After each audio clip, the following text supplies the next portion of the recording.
All right, guys, can you hear us? Can you hear us? Can you hear us? Microphone check 1 2. Mic check, What mic is Easy, check. speaking to your mic a little. Hello. Yeah, Maria. Mic check, 1 2. It's clear, you guys? Good, we're good. good. We're good. We're good. Bashir, have you done a mic check? I haven't heard you. Mic check, 1 2 1 2 1 2. You said I hit the live, right? Yeah, there you are. We're good. We're good to go. So we start this stuff. Yeah, sure. Okay. Nari anasema sauti yako iko down. Hey, mic check 1 2, mic check 1 2. I think iko poa. All right. We're good to go. We're good to go. Spread the word. We are live. The same decision of the music. Let us comply. Let's go back to the Pararians. Okay, guys, let's do this, man. Ladies and gentlemen, welcome to a special edition of the Kenyatta podcast. Yes, sir. Yay. Today is one of those days, long time coming. Bashir, you want to take it up from there, my brother? Huh? I think you were bigger too. Yeah, he's many very bigger too. excited. Honestly, I don't feel I'm qualified. No. to do this Let me tell introduction. you. This day is a long time coming. I texted this gentleman, I think three years ago, and he asked me, "How exactly do you want me to help you?" But today is the day. Today I'm hanging out with Bashir Halaik in the building. Karibu sana, Bashir. As always, Maria Prodi is over there. Mazé on the background. What's up, Maria? What's up? Girl. And last but definitely not least, Bonaciti Muga in the building. Yeah. Making his debut in the podcast space. Huh? Thank you for honoring our invite. You're most welcome. Yeah. Most welcome. Never been on a podcast? Podcast before? No, I haven't. No. Is it a choice? Is it a choice, strategic choice that you made? I wouldn't call it a strategic choice. You have to understand something before you get into it. Okay. Yes, I had considered getting into the podcast business. A friend of mine suggested that I should, and I began the mechanics of actually going about it. Then I realized that to get into it, I needed an audience. And I wasn't sure that the audience I had acquired when I was working in the Situation Room would follow me if I pursued something like a solo career in this line of business that I had chosen. So no, I did not then go that way. This is the first time I'm actually appearing on a podcast. All right. Shout out to that. Honoring us. Yeah, That's good. better. Hello. That is the spirit of the podcast, anti-podcast Like, living. yes, that's No, it's yeah. called Yeah. aura. Yeah. There's just the energy is too big in the room. Yeah. It's affecting the paintings and all that. But City, I think you have an audience. Look at all these guys who are happy to see you. They're excited. They're saying you're not a fish, you're a shark.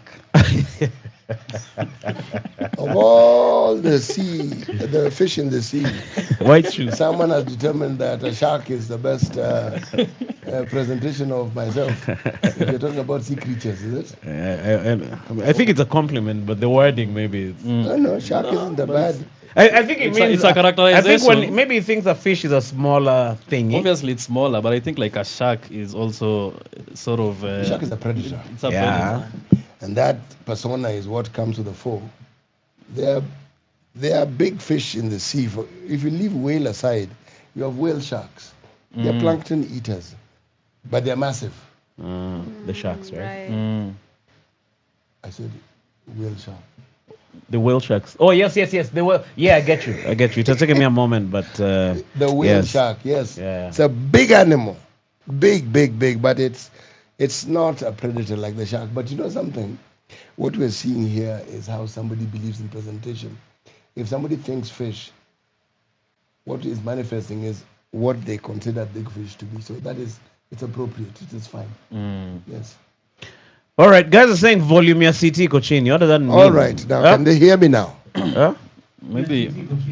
All right. Can they hear me now? Yeah, I But think it's the way Yeah, he it's talks. good. Yeah. Because he's a very gentle. Yeah, they shark. want our shark Yeah. blue, Blue-finned. There are no gentle sharks that I know of. except the plankton eater. The plankton eater is a whale shark, yes. Yeah, What yeah. about the hammer shark? The hammerhead shark? The one that has like a eyes on the Yeah, side on of the its side of hammerhead. Yeah. Yes, so- it doesn't look dangerous. Well, the thing is, everything about the shark is comparative. The big white, the big blue. The sharks that over time have gained notoriety for being probably some of the most vicious creatures you find in the sea. And some of these, should we say not personifications, illustrations have been brought about by movies that have been filmed regarding sharks. So they've been sensationalized. Oh, yes, they have. So when you think of a shark, you think of the movie. Jaws. Our waters here, for instance, the lake region where I come from doesn't have sharks. So I grew up in Mombasa, yes, but I never encountered a shark except seeing maybe a shark in a fish market. And even the sharks I saw were not big sharks. What are the dangerous animals in the lake? The hippo only? Alligators? Crocodile. Oh, there were crocodiles. But hippos mostly. Okay. And even hippos, most animals are dangerous when they feel threatened. If nothing threatens them, they are harmless. That includes snakes as well. There are very few snakes that will attack you and that are vicious. The mamba being one of them. And there's a viper. They do not wait for you to scare them to be defensive. They will see you and they'll come for you and they'll chase you. But those are few. Yeah, very few animals unless they're threatened. Most animals. Even politicians. Depends on which country they come from. The Kenyan, They're dangerous when they feel the threatened. Kenyan politician, yes, is not very harmful, not really. If you consider that they will say anything and everything to guarantee them a certain position that they seek, but that's the danger, because then they become unreliable, and then they are not people you can bank on. Okay. Yes. It's good you brought that up because the other day Bashir and I hosted a certain wannabe politician who was like we could tell he was just sad to say an airhead. All right? Like he was just talking. All right. So after that conversation, personally, I don't know about Bashir, he'll speak for himself. I felt very sad. Why were you I saying? wondered what is happening with my life, if this is the direction I want to go in. I came, I took a shower. So you hang out with many politicians every day. And some of them, you know their track record, won't mention any names. But do you feel sometimes lost after talking to these guys? No, I actually don't. I myself am a politician. It's just that I will never offer myself to be elected. I don't have to offer myself for an electoral post to be a politician. I just need to have an interest in the subject matter. I need to be interested in the processes. But more importantly, I refuse to have people make decisions about my life without me participating. I refuse completely. And it's not a standpoint I've always had. I was in a younger time, believe it, I was young once, when I didn't see the need to vote. I did not understand why I should vote when I didn't see what the vote would do. Then, as I continued thinking about the electoral process and politics, and I got to look at my thought process, I realized that there was a larger picture that I had missed. And that is what my non-participation does. And so I chose a path of participation. Okay. And that path of participation is what makes me call myself a politician, because I participate. But now you're hanging out every day with politicians on your show, right? And sometimes you hear them say things which probably they won't do. It doesn't leave you feeling No. lost. No. No. When you've been interested in politics for as long as I have, you also get interested in the politician, the animal we refer to as the politician. And you get to understand what motivates them, what makes them do what they do, what makes them vie in the first place. And it isn't a constant. It is something that has morphed over time. The immediate post-independent politician was somebody who genuinely wanted to help the people and genuinely wanted to bring about change. The vast majority of them were people who had been teachers. They were known in the village. That's why people could even elect them. And in that time, they were probably the most educated people. Then there were people who maybe did other things, but were known to be church people who were considered to be of good repute. These are the people who were elected. People who were trusted and people who were liked. The society. Yes, and the job of a politician, a member of parliament, or even a councillor, the councillor level was more or less voluntary. You were paid peanuts. The individuals who worked and were councillors and were never paid anything. So these are people who genuinely wanted to help. Yes. if you're born at a time when politicians started earning huge salaries, then your understanding of a politician will not have given you the capacity of the full breadth of the evolution of this person we call the politician. Okay. The current politician, these are businessmen. The representation is the entry point to you believing that if you elect them, they will actually do something that might help you. But they're businessmen. Yes. They're businessmen who've understood that politics is a business. But they take it from the platform which was set up by civil servants, because it's the civil servant who introduced the concept of people working for the people and for government being involved in business. And it takes us back to the Ndegwa Commission, where permission was given through a commission allowing civil servants to actually participate in business. Nobody saw the evolution of that particular policy and what it would evolve into, but it opened the doors wide for conflict of interest. Oh. Yes. And that's why when we now got the new constitution, the crafters of it made sure they tried as much as possible to deal with it in chapter 6. And what we then see is a manifestation of how the politician thinks. The first business they did was to dilute chapter 6 so that they could not be held to account. And it became impossible for the electorate to actually get rid of the member of parliament. It is so much easier to get rid of a government, so much easier to get rid of a president or a deputy. The MP is almost impossible. Okay. You can, but it's very difficult. Yes. And they also get to vote on, let's say, if they want to increase a salary, like they can just That one, decide. And they're very efficient there, actually. There are very few things that take as short a time in Parliament as that when they've decided they want to give themselves a salary hike. Yes. When I tell you they're businessmen, I mean it. And that is the politest way I can look at them. I don't think kindly about the vast majority of them, and I do not have polite thoughts about them. Because when somebody takes on a role that they swear before the Almighty God and before the religious book that subscribes to their faith, and they say that this is what they're going to do, and then proceed to do the complete opposite, what do you make of such a person? I mean, if you're to judge them. But then you see, we are also infected by that same virus. So long as that person is somebody we can relate to, then we give them a pass.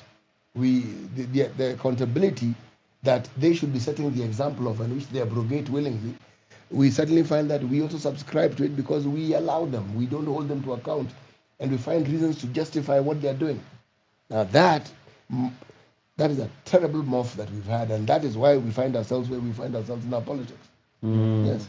Somebody isn't representing you, but because he's your person, he's your this, he's your the other, and after all, other people are doing it, and he's not the only one. And after all, anyway, he didn't take so much; he only took a little bit. You fail to understand something fundamental. Everything that they take belongs to you. And to understand it, you need to understand that monies that are pilfered, it was 2 billion in the Uhuru era, as was reported by Uhuru himself. In this era, it is 3 billion. That is a road to your village. That is medicine in that clinic. That is the free education your child has not gotten. That is the security that is supposed to be provided for you by the police service. The new houses they're supposed to have, the good uniform they're supposed to have, the salary that teachers should be paid, the arrears that medical personnel should be paid. That's your money. Because if you look at 2 billion shillings, it's not every week, it's not every year, it's every day. And now we're talking about 3 billion. So when that happens and you allow it, then, and the person who should be ensuring that it doesn't happen is the one who actually supports it, then you certainly have a problem. Yeah, we do. And that is our politics. Yes. So let me ask you, CT, do you think that the politicians that we elect are a reflection of us? Because it's easy for us to Without a sit shadow here of a doubt, they and definitely are, because you don't elect a thief. You elect somebody who's well-meaning, and there's usually evidence that they are well-meaning. There are people you've known over time, and they've been able to actually do the things that enable you to elect them. But then we have something that has happened in the recent past. The people we elect, and their background is as fishy as the fish that was mentioned by some of our listeners. They have some really opaque background, and they have monies that you cannot explain.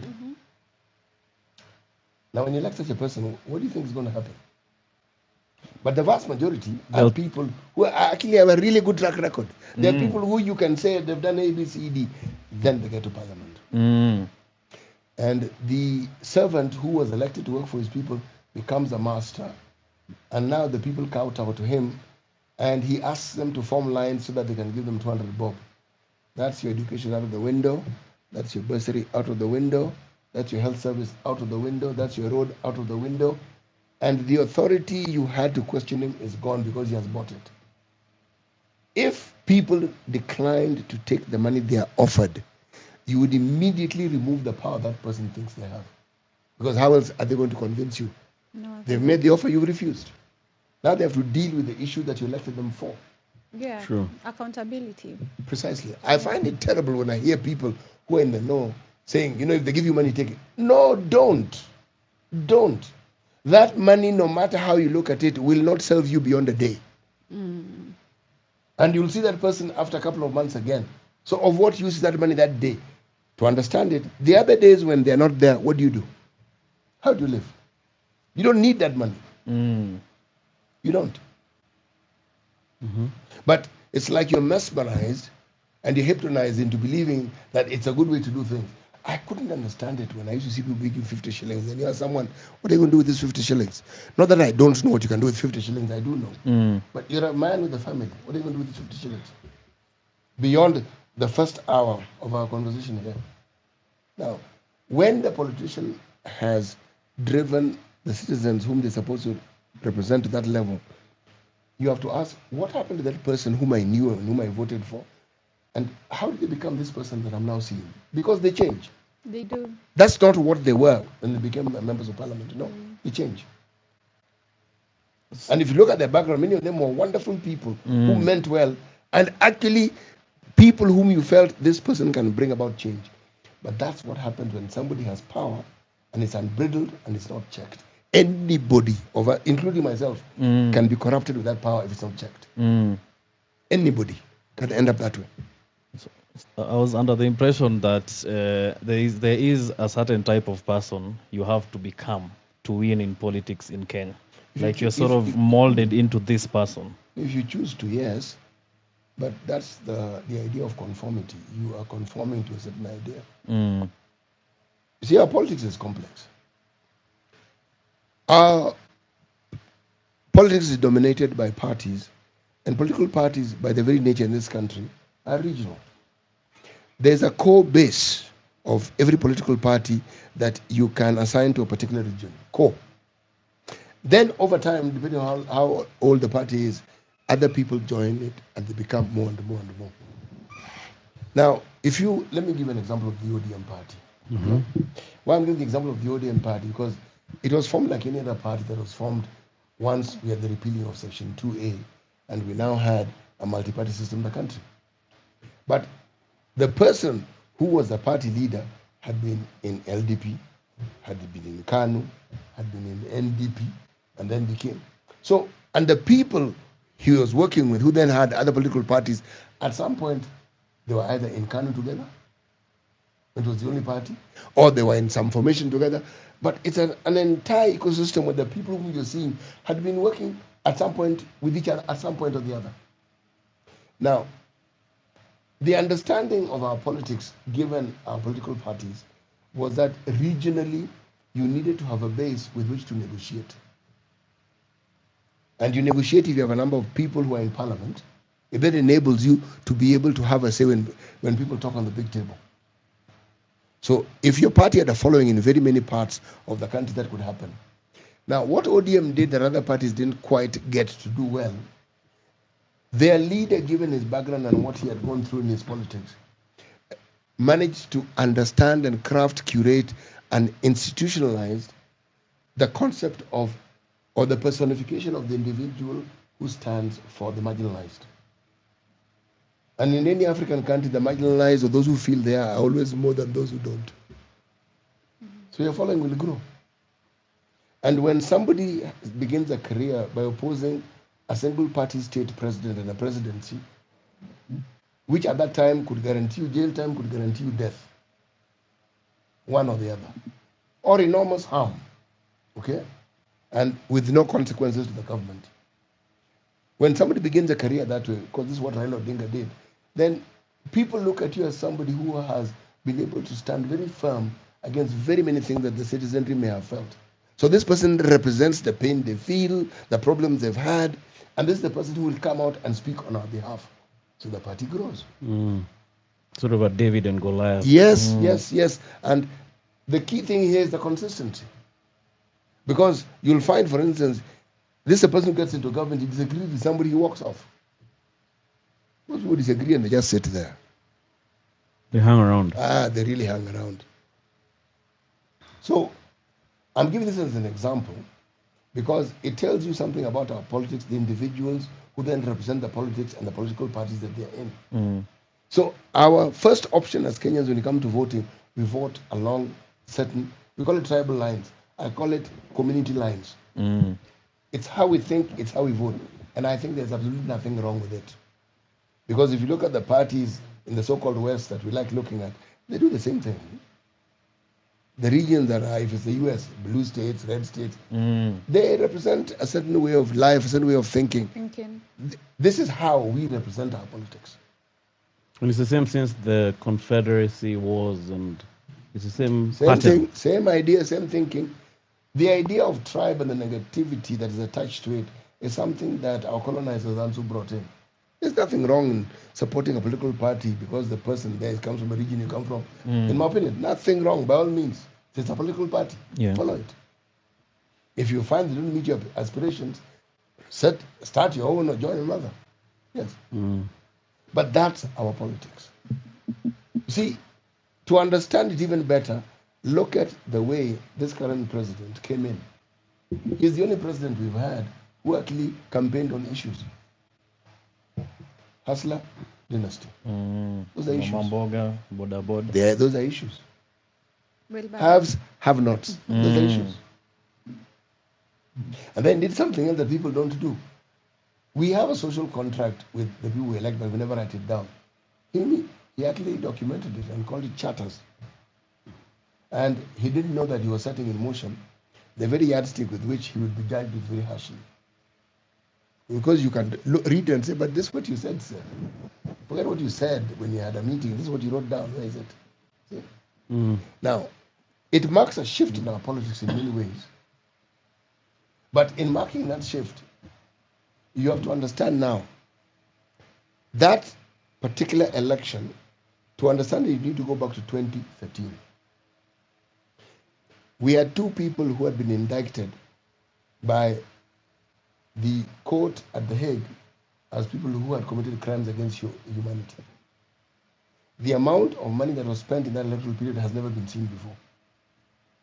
So we established that we are a nation that whenever we politic, we spend enormous amounts of money. So the stage that you're saying was set. Money had been spent before. We spoke of money being sent, but that one, it marked a completely new era. So now people don't talk about what it is that somebody is going to do. People talk about how much money that person is willing to spend. So the business angle that I spoke to at the beginning now becomes clear. And the citizenry also join in the business because they now also expect you to give them money for them to do anything for you. So it becomes purely transactional. That's why it's a business. And the political parties also become a business. So our politics is one huge business. Damn. So does that explain Raila's notoriety, because he was the first guy to, not first guy. You know what you described? This guy is going against this behemoth who can kill you or throw you in jail.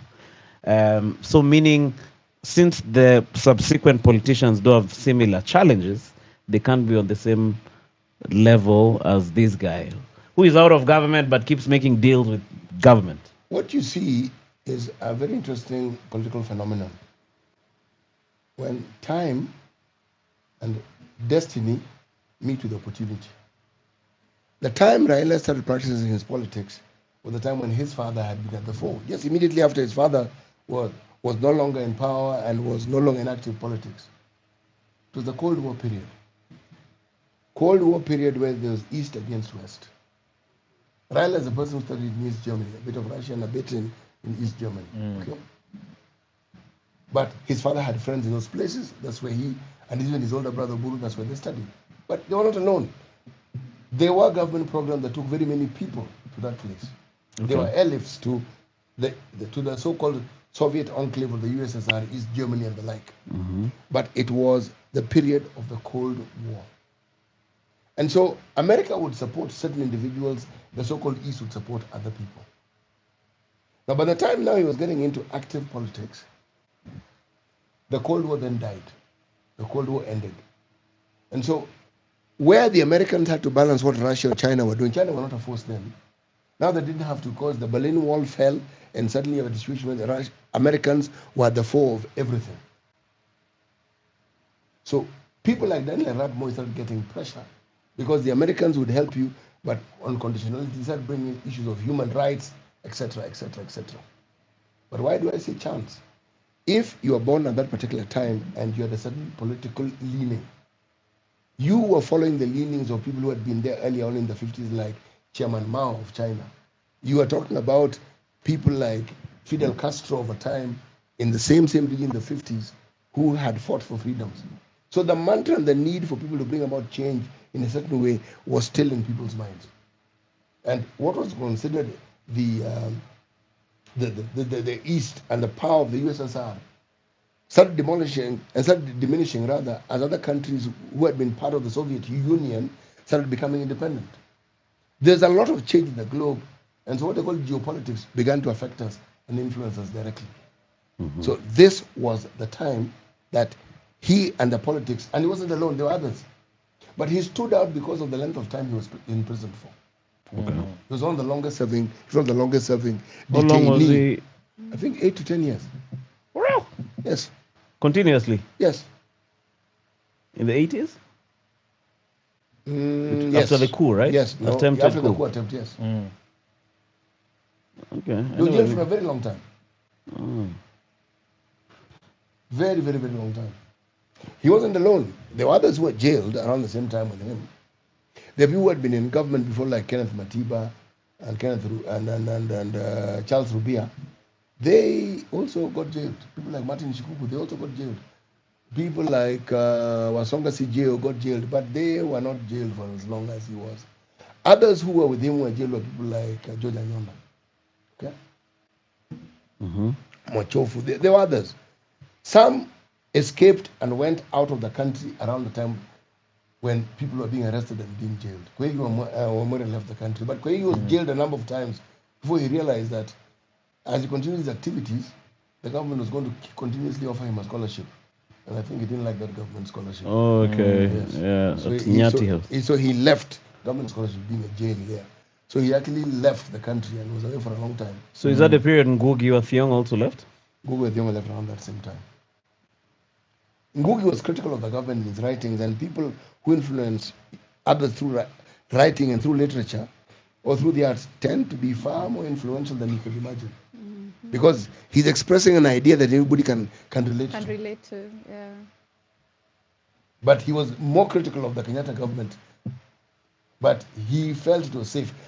Many people who worked at the University of Nairobi, who worked in the field of arts and even laws, many people left the country. It was safer. Okay. Much, much safer. Yes. About the airlift, I was watching another podcast. There's this guy called, he's a pro wrestler, an actor. He was talking about how Obama's dad was airlifted. I don't know if it was JF Kennedy, like there was a program to take students to the US. Wangari Maathai was in the airlift. Julius Kiano was in the airlift. I mentioned these two for a simple reason. Julius Kiano, he was MP of a place, it was called Kiharu then it became Biri, I don't know what it's called now. But he was the first Kenyan to actually have a PhD. Wangari Maathai was the first woman to have a PhD. Okay. Yes. So the airlift, very many people were taken to the US. The person who was credited with the airlift to America was Tom Mboya. Now, part of it may have been government scholarships, government to government, but we didn't know much about government scholarships then. When you look with hindsight, you realize, yes, he made it possible for these things to happen. And it was said he was a great friend of Kennedy's. Mm. Jaramogi, on the other hand, had good connections with Russia and East Germany and so forth. So he enabled many people to go and study there. When the airlift was, once you had been selected, you simply went to the airport, boarded the plane, and went. It was really that simple. Wow. So it was a scholarship that you're being given. Mm. Many people went to the airlift, stayed in America, many came back. Now to what you said. Yes, Obama's father was one such person. Brilliant, I was told. He worked in the Ministry of Finance because he came back to Kenya with Kibaki. There are those who credit very many of the sessional papers that were written during his time with him. But he worked with Kibaki. Kibaki, again, because of his consistency and longevity in business and government, and in the same ministry, gets a lot of credit for the things that were done. But like with any ministry, the worker bees are never the PS or the minister or the assistant minister. They are the professionals who you'd never quite see. But they actually are in that ministry because they have knowledge and have ability. Okay. And so they pass it along. A school does well, the headmaster gets praise, but it's the teachers who actually do the teaching. Right. Yeah. What are your thoughts on the Kenyatta years? Like, what do you think? What about the Kenyatta years? Like, what do you think you would have done better with the gift of hindsight? There's nothing he could have done better.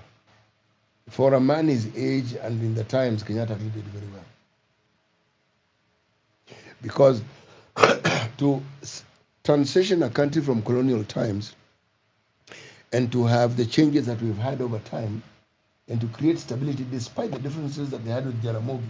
Because at the time of Kenyatta's rule, the two main tribes and who had the largest numbers, the Kikuyu had the largest number, followed by the Luos. Sorry, City. They're saying your mic has some hissing sound. I don't know if you can just take a moment to check the sound. I don't know if it's the fan also because Is it everyone? There's static. Can you speak with here? Can you now hear me without the hissing sound? I don't know if it's the fan also. Is it everyone?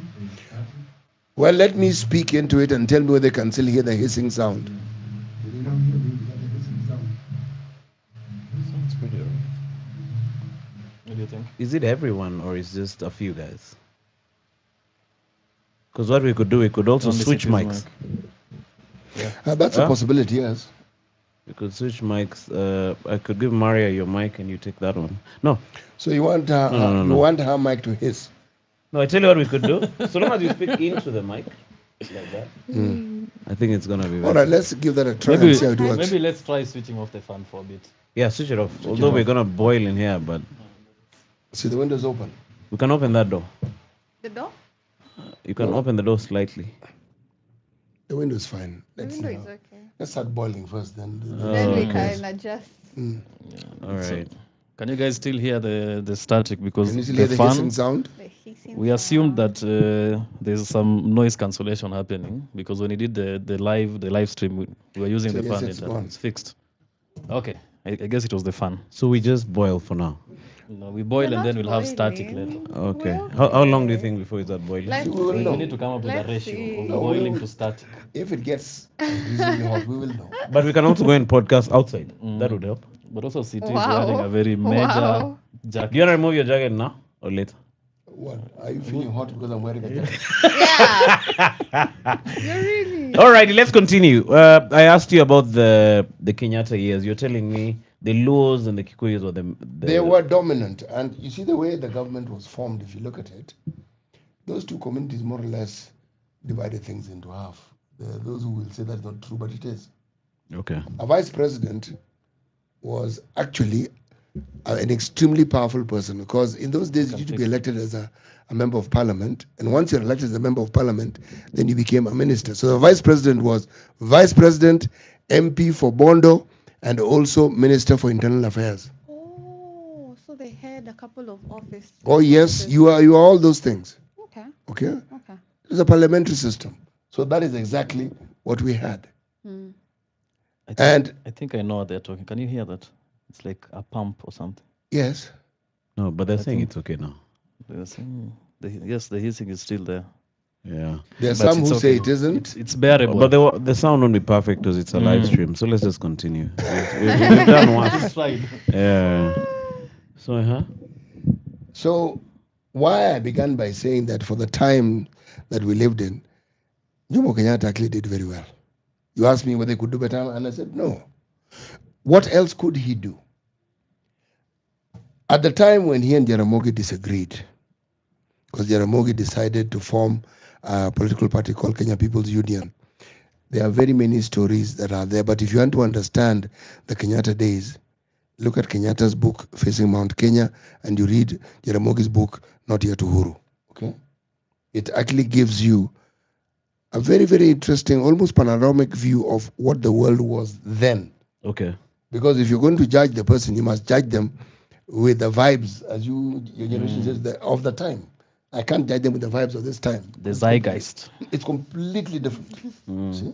Do you reckon, in my mind, there's this theory, even when we hang out with friends, that the beginning of the Kikuyu versus Luo beef was at that time when Kenyatta went to launch the hospital. I think they call it Russia now.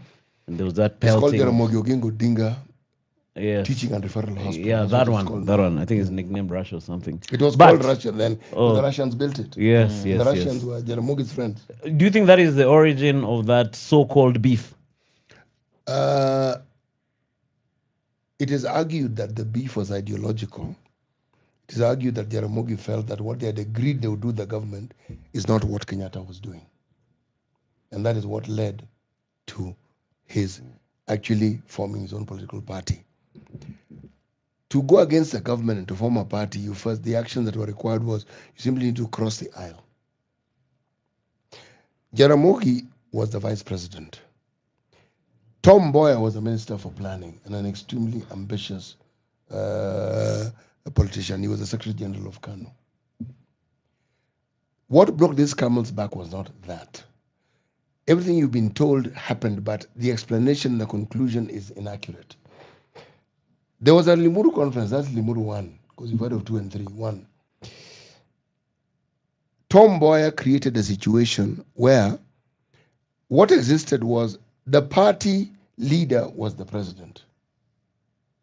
The party vice president was the vice president of the country. Tom Mboya created a situation where there were now, because we had 8 provinces, there were 8 KANU vice presidents. So Jaramogi's power was diluted. That's where the problem began. And Tom Mboya's supporters were people like Charles Njonjo, Njoroge Mungai. Those are people who were close to Tom Mboya. Okay, those were his friends. Again, there's a book by a gentleman called Fritz D'Souza, who was an assistant Speaker of Parliament. His book is something one needs to read to understand again the politics from the point of view. He was a Goan, a Kenyan of Goan extract, and he wrote about the things that he knew because he was close to Pio Gama Pinto, who was assassinated around the same time Tom Mboya was assassinated, but he was assassinated before Tom Mboya. Okay. Mm-hmm. Now, once that difference came about is when Jaramogi sought to now leave because his powers had been diminished. It had been divided into 8. Excuse me. So he crossed the aisle with, we are told, over 2/3 of the members of parliament. And again, this clever fellow called Mboya came about and said, guys, that's fine, but everybody who is here was elected on a KANU ticket. It was a multi-party system. If you want to now go and get elected again, you need to go onto a different party. Some of them who had crossed back again, I think they're not seeing life in a by-election. The KPU guys went for a by-election and many lost their seats. But they had MPs in parliament. Some lost their seats. The power, it was smart because you now had an opposition in parliament. So it didn't start yesterday. Now, because you had an opposition in parliament, you could argue that the politics of the times changed. Okay? Mm-hmm. We had to wait for the Moi era for some of those things to be reversed in the sense that people who had sided with Jaramogi Oginga Odinga, there are those who will tell you that most of them came from the western part of the country. No, not true. There are people who supported him in Central. We had a guy called Bildad Kagia. Bildad Kagia was in KPU. There are many other people within Central Kenya who actually supported KPU. even in Meru, even at the coast, they had a following. So again, you look at this division and how people join political parties. But at that point in time, what was clear is there was an ideology they were following. They were idealistic about their politics. See? Then came the detentions. The coup came much later. Okay. Then came the detentions. But the thing that that government then did, anybody who was thought to be a sympathizer of KPU, whether you were Luo, Luya, there are a larger number of Luos, you either marked time in a position if you worked for government and you were never promoted, or some were just outrightly sacked. I'm explaining to you what happened and what it is that then brought about what you're referring to as the enmity, and what brought about the support that you'll find, what the Luos and Luyas refer to as Mashemeji supported, because very many people who came from the Luya community who supported Jaramogi suffered the same fate.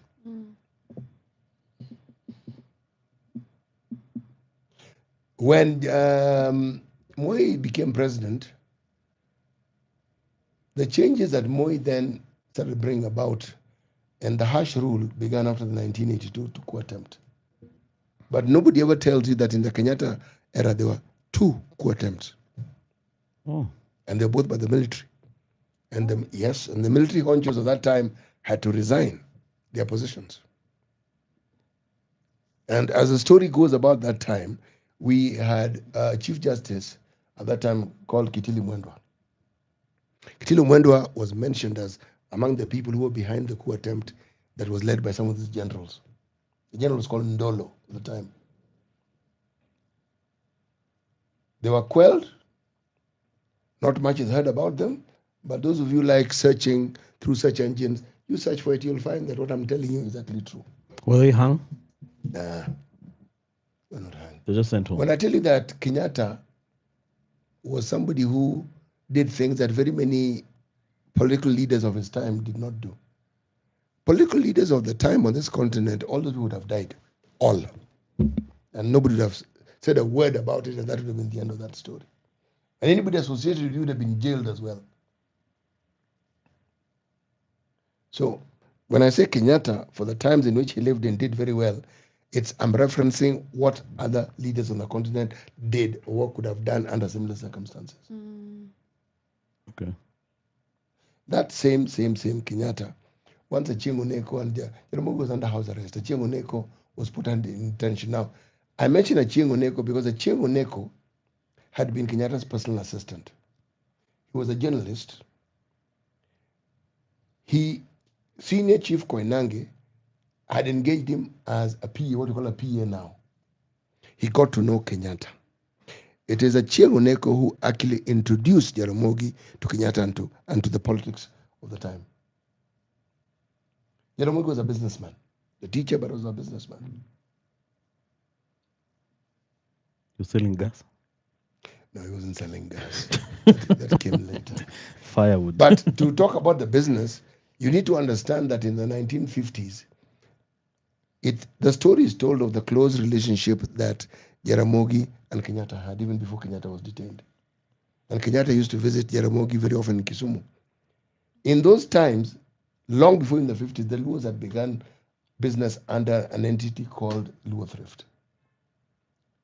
There are those who argue that it is that Luo Thrift idea that later became Gema as an entity that people would do business with.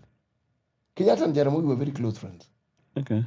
It is also said by others that there are people who had offered Jaramogi the presidency of fellow colonizers. And there's documentation where he said, no, we are not accepting any independence before Kenyatta is released. So there was then created a narrative of, in the absence of Jaramogi, Kenyatta would not have been president. So there was the concept that we now refer to as kurudisha mkono, and the feeling of betrayal. I'm answering the question you asked. Yes. So the enmity stopped being political, or it continued to be political, but it actually took a completely different turn. Because many people who were close to Jaramogi, predominantly many of them who were Luos, felt that their career as civil servants came to a halt. Now, many Luos then chose to go into academia because one couldn't stop you from expanding what it is that you have in your mind with the brain, but it also meant an exodus of many other people left the country. Mhm. So that is just a brief history of the Kenyatta era. Mm. But to understand the Kenyatta era, you need to understand that when you're talking about Kikuyus, don't assume that the entirety of what you call the mountain region was received the favors of the president. At the time that Kenyatta was president, you're talking about around the period around 1974, Kenyatta was not well. He had taken up the job of the president when he was already elderly. He had a heart problem. His health was not good. Like he never flew. Everywhere he went by road. Okay. The number of members of parliament who were ministers, the vast majority came from Kiambu. Mm. There were 6. He was also a member of parliament for Gatundu, him, Kenyatta. He was also a minister and he was president. But you had Njoroge Mungai, you had Munyo Ayaki, you had Koinange, you had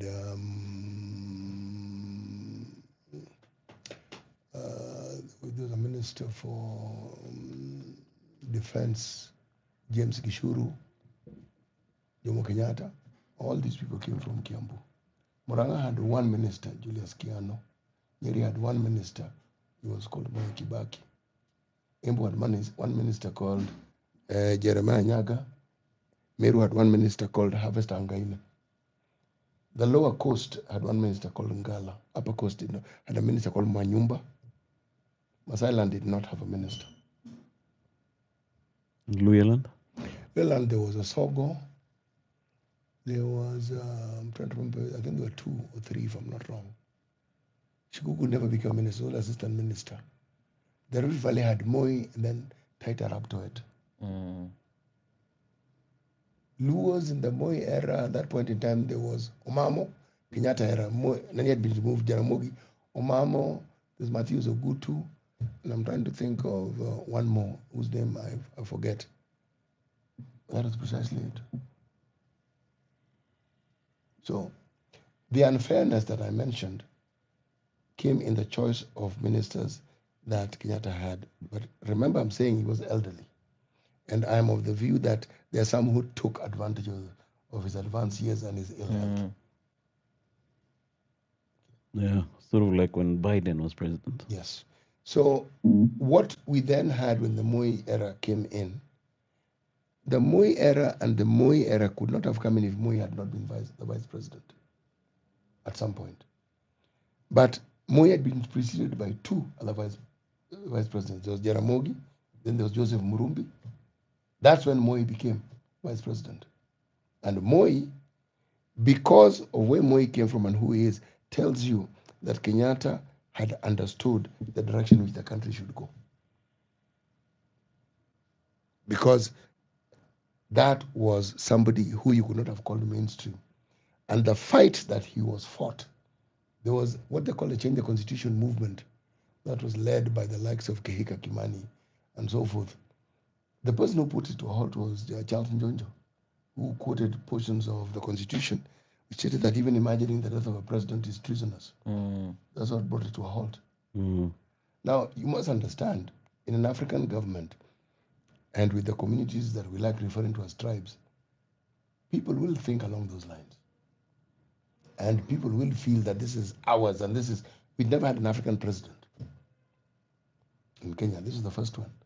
And people saw the privileges that came with having. There were 2 communities at independence who understood the privileges of having people in power, the Luos and the Kikuyus. Like Luos understood it well, and it's demonstrated in when the vice president was no longer in that position.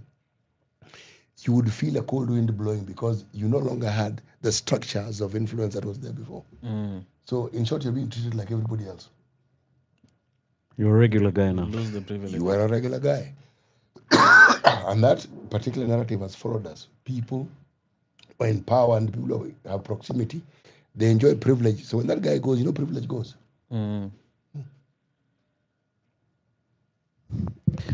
Let's move it on. We haven't even begun the thing that I told you we'll talk about. I wanted to ask you about your Bashir. You're asking about where he grew up. You grew up in Mombasa. No, that was one of the places I grew up in. I was born in Kisumu. Mm. My early life, when I was a toddler, was in Kisumu. Then my father, who used to work for the council, my father was an accountant. Okay. So he got promoted to a place called Tambach.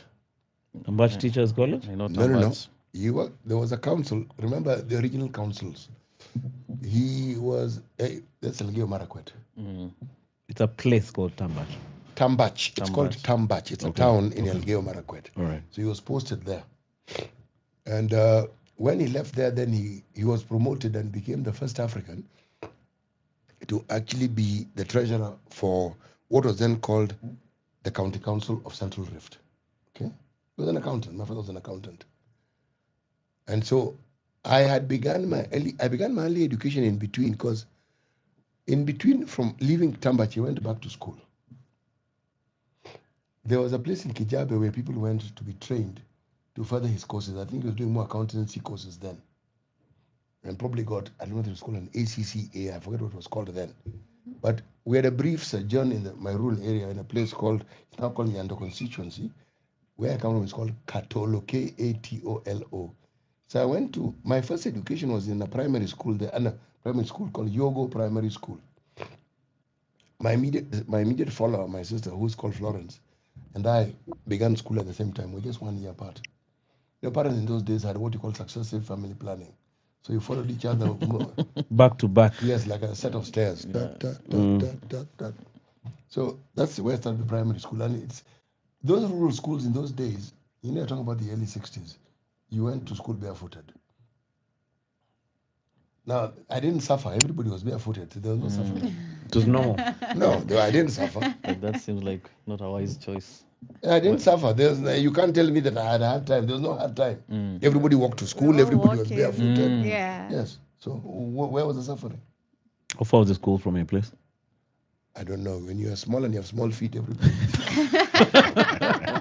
But I've been city every time, and it's a running joke. Like when you ask your father or your grandfather about school, it was like a voyage. It's like I had to walk 3 kilometers, then swim 1 kilometer, then a hike.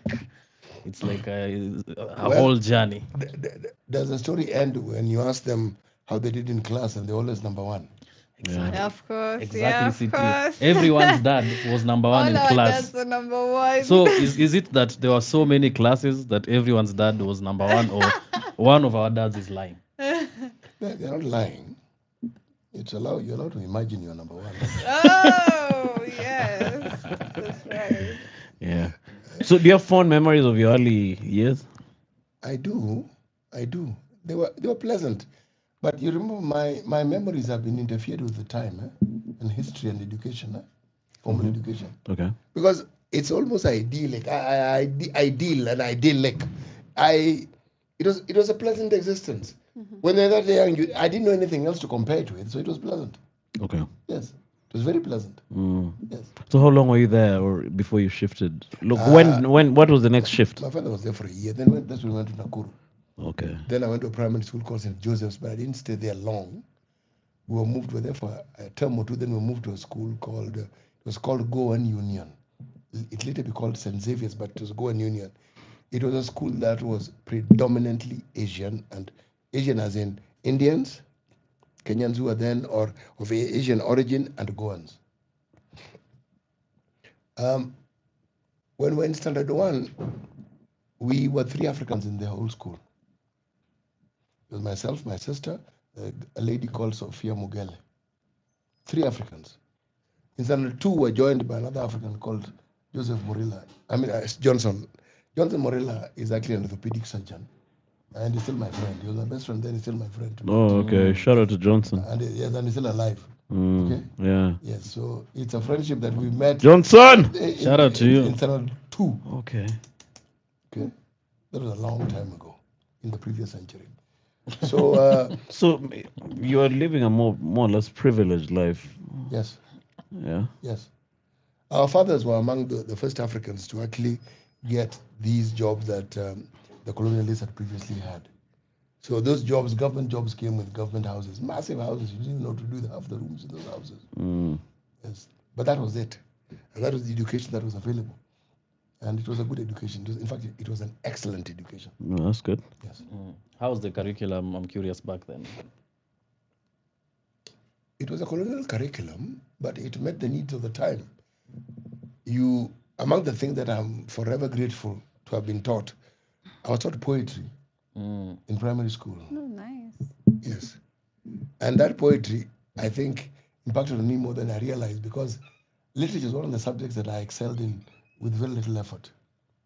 So probably I ended up being a literature and English language teacher. Mm. And that's what I studied, linguistics, it was called in the university. That's what I ended up studying. But that's a different story for a different time. Were you singing "God Save the Queen" on the parade? At that time, the queen was still alive, and when God didn't need to save her because we're independent. Oh my God. What about arts and was there music and arts? There was music in the sense that we had the clerk of the school, a guy we used to refer to as Mr. Joseph, is the one who used to teach us music, and we entered competitions. To tell you how good he was a teacher, we never won any competition. So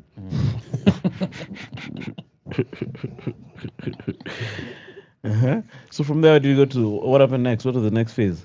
after I started seven, so you went to secondary school. Mm-hmm. Yes. You're going to ask me which secondary school I went to? Yes.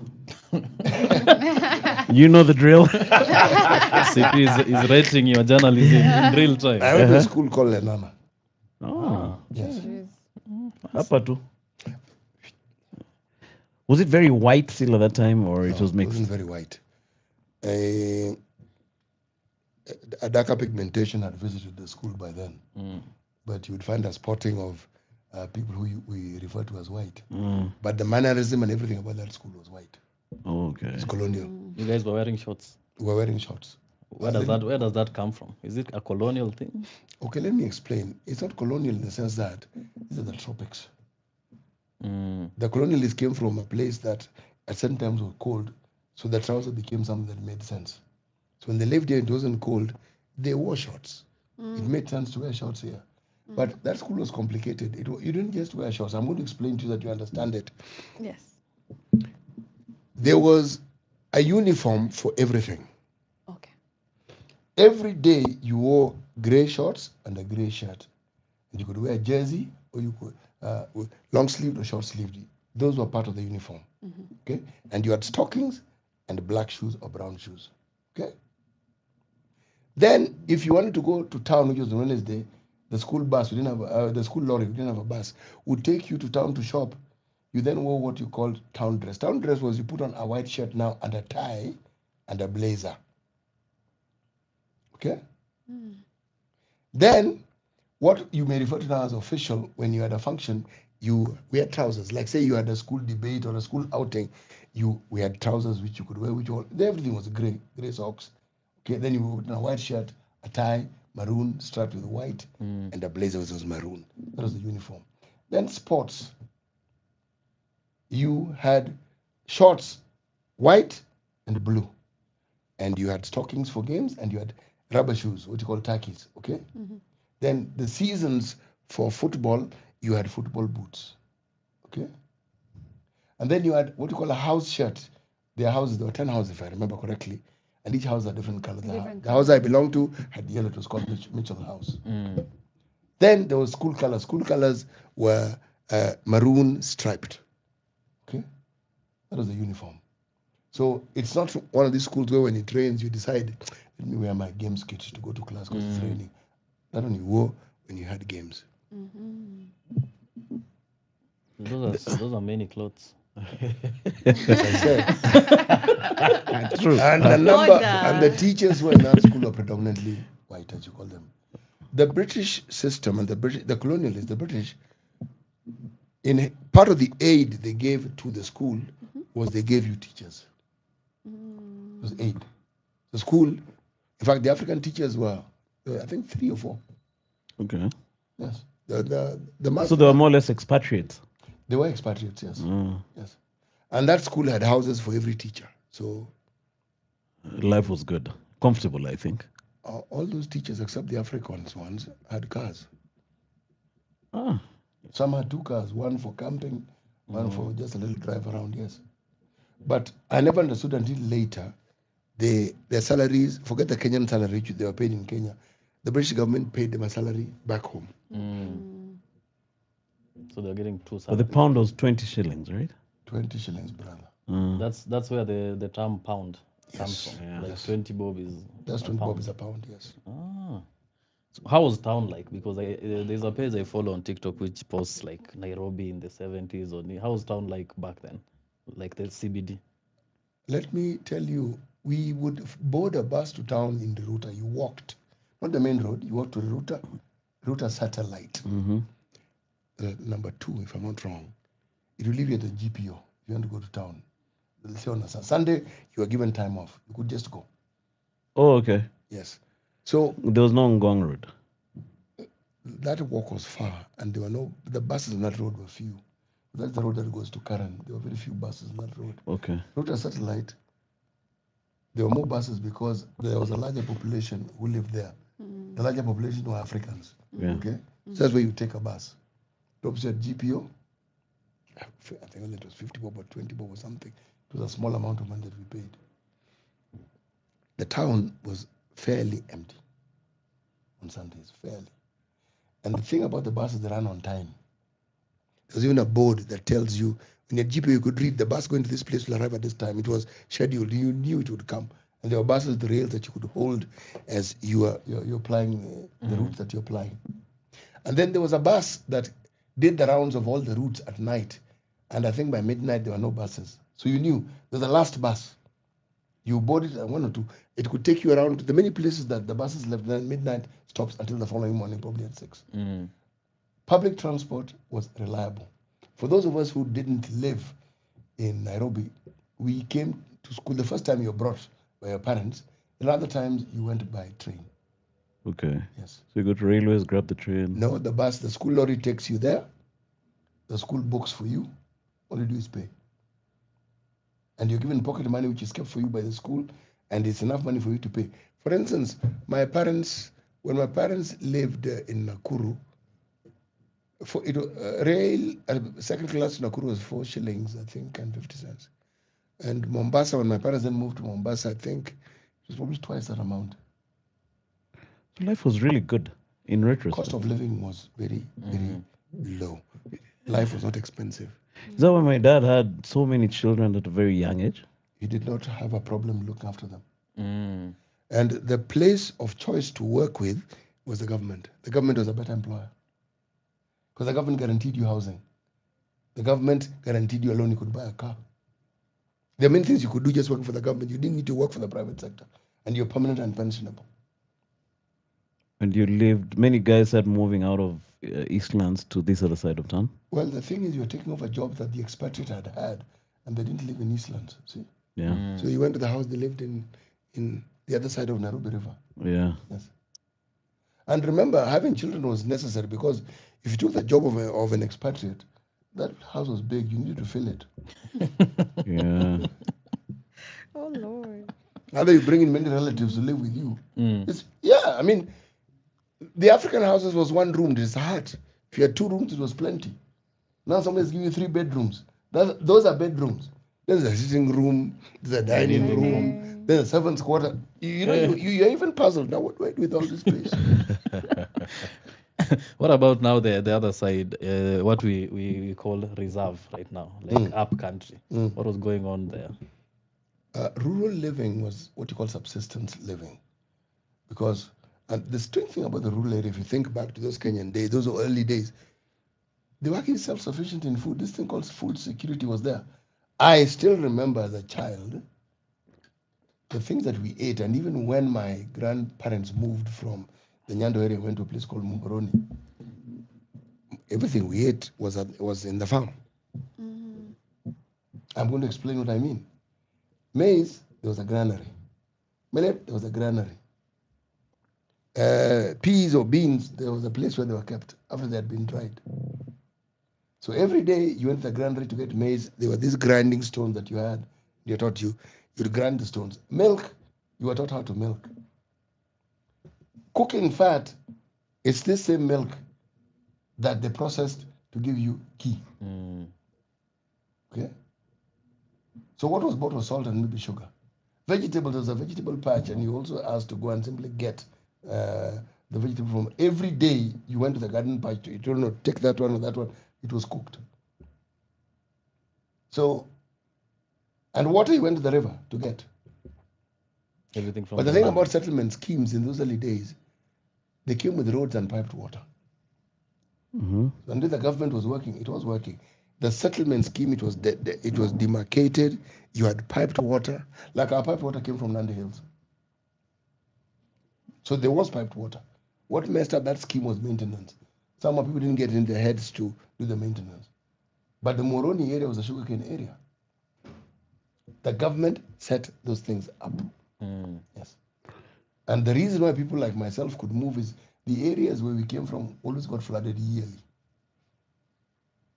Okay. So we got the options of moving into the settlement schemes first. So they like I'm trying to understand if you have all these things, you have food, you have all this, like what prompted all this rural to urban migration? Because now Nairobi is tuko wengi sana. Let's start with the simple fact that tuko wengi. Before talking about what Nairobi wako wengi, we are many. Remember that everything began and ended in Nairobi. In this sense, this was the seat of government. This was the capital. This was the place with the largest collection of Kenyans from all over the country. And so when one was looking for a job in town, this is where one came to town. Now, we had provinces, and there were jobs we found at the provincial level. The biggest employer then until now was the government. But Nairobi is where people came to because Nairobi was fascinating. Rural areas, life ended around 7 because it got dark and there was no electricity. Not to speak of, there was no electricity, full stop. It was fun. On days when the moon was up, you actually got out to play. Oh. Yes. People associated the bright lights of Nairobi and the town and everything about it as a sign of development. So it was a nice thing when somebody came to live in Nairobi. Just coming to Nairobi to work was an achievement. And people wanted to come to Nairobi to see Nairobi. The vast majority of people who came to Nairobi had relatives who lived in Eastlands. So their knowledge of Nairobi was Eastlands. Mm-hmm. The things you did when you had time on a little money, you watched a movie. And movies were placed all over town. Those sides of River Road and what have you, there were movies, as theaters, uptown, Globe Cinema. The Globe Roundabout, there was a cinema there. Okay. There was Shan. I don't mean there was Odeon, there was Shan, there was Kenya Cinema, there was 20th Century. There were many cinema houses. And Fox most Drive-In. major towns, yeah, Fox Drive-In, there were two. There was Fox Drive-In, there's one in South Sea. The provincial headquarters were big towns. And they all, more or less, they imitated Nairobi. There was maybe a movie theater. There was even a theater for acting, like in Nakuru, where I had grown up. There was a Nakuru theater. There was a theater in Nakuru. I know because it was near where we lived. So on my way from school, you would pass by it, so one would see it. Okay. Yes. I think it's still there now. But it's undergoing a few the- doldrums. I The wouldn't. Players Theatre? Sorry? Is it the Nakuru Players Theatre? Yes. Yes, it existed then. Okay. Yes. So, were you like, okay? Let's move to campus while you're answering this question, right? Were you a disciplined kid, or you describe yourself as a adventurous kid? You know, by the time you go to university, you're 18, you've changed. If I were you, I'd have asked the question, what sort of child was I in primary school? Because that's where your personality comes out before it is brittled and before it is packaged to learn. Because when you're 18, you begin to mature, so you think differently. Yes. Because now you're on your own now. When did you go to campus now? Nairobi Nairobi University? University. Okay, let me ask the question you should ask. Let's go. I was in Atlanta for 4 years. Then in Form 5 and 6, I went to Homa Bay High School. Okay. Homa Bay High School is what made me change my thinking about careers completely. There was a bus from Nakuru to Homa Bay. I think there were 2 buses in the course of the week. The bus left you on the main road. This wasn't tarmacked, and you walked several kilometers to the school. And the bag you had, it wasn't a bag, it was that metallic box. So if you're in Form 5, that metallic box was probably full of books. You will walk those kilometers. There were no tuk-tuks. There were no borders. You walk with that thing on your head and shoulders until you get to school. That walk was useful because it made you realize that those books had to be read. There were many. I was studying literature, history, and economics. It opened my eyes to things, and it made me look at the privilege I'd had when I was in Lenana. Because in that place for breakfast in Lenana, we had breakfast was a choice. There was porridge. It's not what we drink, what we call porridge. What we drink is called gruel. This thing that we mean, that thing we call porridge, it's actually gruel, with the English language. It was oats. Never really liked oats. Then they gave you a choice. We had eggs on toast. You had toast and bacon. This is a school, huh? Some people like myself were encountering bacon for the first time. Egg I knew. Bacon I was encountering for the first time. Tea with milk. So you have courses at breakfast. Lunch, you also had courses. Supper, you had courses. Yes, that's where I first met certain meal that for the long time I thought it was called spaghetti. I was later to know it was actually spaghetti, not spaghetti. Then a cousin called macaroni. And that's where I first encountered cheese. So that school, and probably the capitation that school needed to keep it, it was very privileged. When I look at the classrooms we had and look at the labs that we had, How many students were in a class? 40. Okay. There's a lab for physics, there's a lab for biology, there's a lab for chemistry. Yeah, yes. Then there was a lab for seniors. From 4, 5, and 6 at different labs. That's one school. Ish indeed. Compared to other schools where there's one lab for everybody. Everything. So those were schools that were built by the colonialists for their children. I don't think they built it thinking that Africans would come in there. So when you went there, that's what you met. And it introduced you something that you had never seen before in your life. Now, let's go to university. I haven't come from Lana, I come from Mobay University. I'm a completely different person. Because learning in a school like Lananda made you feel that you are not just different, but it gave you a sense of entitlement. And you also felt that you're better than other people. So it goes Kizungu Mingi, you've been taught by Mzungus, and also, Eating with a fork and a knife. well, that one you learned very quickly because you are given toast. Toast by its nature is hard. And the first 2 weeks of school, you'd hear a sound, ta.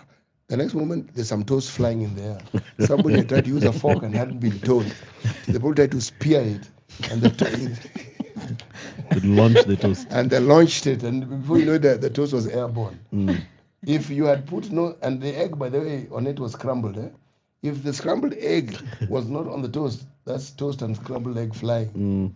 Now, That's a tragedy. yes, an immense tragedy. So you learned quickly because you're going to eat with your hands. Okay. So the main things you learned and acquired. Then there was a swimming. Put it this way: there was squash, a swimming pool, there was a tennis court. There were very many things you learned in that place. But it also gave you an idea of how the Mzungu, who was a settler, lived here. That school was mirrored along the lines of their own public schools, like Eton and Harrow and so forth. And those are schools that taught people how to be good civil servants because the schools, the majority of people who went there, people who were landed gentry, and they already had money. They didn't really need to make money. So many people who graduated there joined the civil service. Let me explain to you what I mean. We even had a shooting range. Yes, we even had a sailing club where we used to go to Nairobi Dam. That's the Sailors Club Langat. Dam. Yes, we used to go there to sail. There's a club. We had a golf course, just so that you understand. 9 whole golf course in the school. At the school. Yes, golf course where you learn to play golf. These settlers who are coming to Kenya, were they the? They weren't the creme de la creme of. They were, it's a mixture. The creme de la creme were there, but they also brought in people who could work for them. And remember, the class system that the British had was an aspirational system. Those who worked for them also aspired to do what the other fellows were doing. They would imitate the other fellows. And that's what they were doing here. Yes, so very many people who then went in the civil service, you understudied a former colonialist.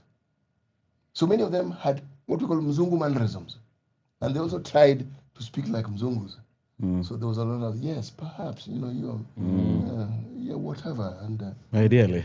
really, yes, okay. People like Charles Njonjo, for sure. Well, Charles Njonjo was the son of a chief. And so he was already privileged. So the mannerisms, you imitate what you thought was better. It's what we human beings do. Yeah. We always imitate something that you think is better. Yeah, true. Or which, if you imitate, will make you more privileged. He was saying once that he met some guy who could not pronounce the letter L properly. The people who couldn't pronounce the letter L were probably from his region. Yes, ironically. Yes, that mother tongue contribution is something that many people had. And you could tell because a school like Lananda had many people who came from all over the country. It was a national school. So there are people who came from my neck of the woods who found SH and S to be the same letter. She sells seashells by the seashore. Odhiambo, can you say it? She sells seashells by the seashore. Done, dusted, yani finished. Yes. And if you tell him, you haven't said it right, he's wondering what are you talking about. He said exactly what you told him. And if you ask him, he'll tell you exactly the same thing. Yeah. Yes. So after the Homa Bay years, campus. Now I'll ask you a question about campus. What did you go to study? I went to study literature. It was called linguistics. And in linguistics, you could study linguistics, yes, literature, and the language could study English, you could study French. Was it German? I'm not sure. Kiswahili, maybe German, I think. Me, I was studying English. Okay. Yes. My father wanted me to become a lawyer. I also thought I wanted to become a lawyer. Then when I got to Homa Bay, I had encountered a faith encounter that made me look at my life differently. Before I went to Homa Bay, I had prayed. I come from a house where people pray, and you've gone to Sunday school. When you're in trouble, you pray. And I told God that if I actually go to school and do well, I would become a Christian. And I did. And that made me look at my life very differently. Mm-hmm. See, I looked at my life. I'm going to answer a question that you had asked earlier on. I was a bit hectic as a child. And in secondary school, I was a bit hectic. I was one of these fellows who wouldn't be told what to do. I would determine to experience it for myself. I started smoking when I was a child in primary school. My father used to smoke, so I would steal the cigarettes to try and smoke. The first time I almost died. I inhaled that thing. My friend, I coughed. What cigarette was it? Score? I can't remember. Camel. No. He's asked. Marlboro. No, there was no Marlboro then. I don't know. I can't remember what it was. But when somebody buys it in a pack of 10, you figure if I take one packet, he won't notice. Yeah. Oh, you took a full pack, not one stick. No, I graduated later. I used to take with one stick on. Oh, okay. Then I came in. Uh-huh. So I preferred to join the crowd of people who were smoking in school, who went across the border, the fence to the Ruta to drink Moratina and Karobo. That was my crowd. Oh, okay. Yes. Then when a gentleman came to school and introduced cannabis, so where the people were already smoking cigarettes, the school had a very idyllic forest. We used to call it the Bundu. So you could go and smoke there quite peaceful. Nobody would find it. It was big. That school had an acreage of, I think, over 200 acres. And if you have a forest that has tens of acres inside it and it's full grown, unless you're going to walk every inch of it, you won't really find anybody in there, will you? Yeah. So now this Damascus moment. It changed my way of doing things. It changed. Part of why it helped was because when I went to Homa Bay, I hadn't forsaken my ways completely.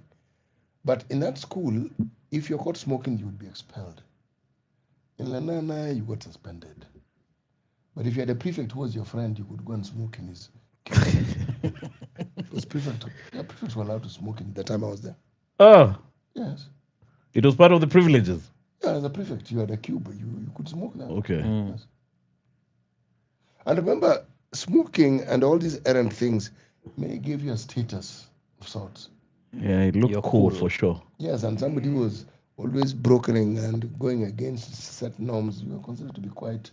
Of course, with hindsight, you realize that you are exactly the perfect example of an idiot. But In the moment. but in that moment, you felt that you were One of the cool cats. you were absolutely and totally cool. Mm. Yes. And it's around that same time when we were in secondary school that we started experiencing Black American music. The afro was a thing. The bell bottom was a thing. Okay, high waist was a shirt. thing. Afro. Tight shirts. I mean, you'd buy a shirt, then you take it to be adjusted so that you couldn't button up here, so that your chest could be seen. Yeah. It was a very good thing to have This guy does not hair understand. on your chest. When at 12, what hair you couldn't have on your chest? But you could imagine it all the same. I saw a picture of my dad. Afro, tight shirt, bell bottom. I think that was the night Many of my you are mom confused. was smitten. He was looking nice, to say the least. Was that the style? Like the afro. The afro, yeah. Afro was a thing, man. Even if your hair couldn't grow. What do you mean? Some people even styled it to look at some of the hair that people had. There was something called a hot comb. Yeah. Unachoma nywele ile ilale vizuri. You could tell people had tried it because there was a mark here, because that thing was hot. Jeff Koinange style. No, later on there's something called a perm that came in. Yeah, And people, yeah. yeah, so, but those are the times. Now, you go to university. I was telling you about Homa Bay and the Bangi thing. Bangi was something you need to fight for. In Homa Bay, I just need to walk to the fence because there was a settlement there. You just fight across the fence. But remember, I'm a child who then, my parents moved to Mombasa. I had grown up in Mombasa. And I had friends with whom we kept faith, practiced karate, and also smoked a great deal of bangi. Mombasa was different in that kulikuwa na ustaarabu fulani wa kuvuta bangi. Unanunua hirizi, unanunua si hirizi, unanunua rizla. Yes, hirizi is something else. Yes, unanunua. You know Rizla? Yes. It was called Rizla. Yes, it was rizla. It's just it's a trade name for it. All right. But in the absence of a rizla, we also knew what to do. You take a cigarette pack, that aluminium foil. If you remove the aluminium, that paper which remains makes for very good rizla. Okay. But we also learned how to mix it with a cigarette called menthol, or even how to remove the tobacco from the cigarette, stuff it with the cannabis, and then put a little menthol flakes on top. So the smell the scent that actually emanated then was mixed. Because cannabis has a strong scent. Yeah. On my bay, I found people smoking bangi, leaves and twigs, and with newspaper. I told them, guys, Yeah, this is. This is. And if you go to those rural areas, they still do. But that's what they were doing, and then they would also fashion it so it to look like a cone. You know how the way you buy njugus in a cone. Yes. No, so it's Yes, and then the problem with it is when you smoke it that way, it's noisy because it has seeds. So it busy cracks. smoking here, toa. pops. How much was a blunt? I don't remember how much those things cost a long time ago. Probably 10 cents. It was maybe 20 cents. So it's grown there, man. It's not as though it's anyway. But I did not wish to be expelled, so I stopped, Okay. and I made it possible for me to study and to go to university. So after you, I'm trying to accelerate this thing because I'm seeing we've been here for 89 minutes already. After campus, what was your first gig? I didn't have a first gig. I wanted to become a teacher, and I went to train as a teacher. Remember, I looked at my past, and the thing that struck me was I would like other young men like to avoid what I went through, Okay. because I didn't go back to Lenana. Not because I didn't do well. I actually did terribly in the science subjects, with the exception of biology. I failed flat. Physics 9, chemistry 9, maths 9. I had this idea in my head that if I didn't like a teacher, I did not need to study the subjects. In my stupid mind, I was punishing the teacher. By failing. Well, I had to consider the failing. I just ignored the teacher. You consider failing when you see, but in the art subjects, I excelled. Mm. Now, the point is this. I didn't know as a child and a stupid child that teachers actually know what you do. But in those days, if you chose science subjects for A levels, when they were placing you, they looked at what you chose. I didn't choose the art subjects, which I did well in. I chose the science subjects, in which I failed. Why? So, see, everybody was choosing science. When I tell you I was stupid, I'm not saying it lightly. Oh, oh gosh. Uh-huh.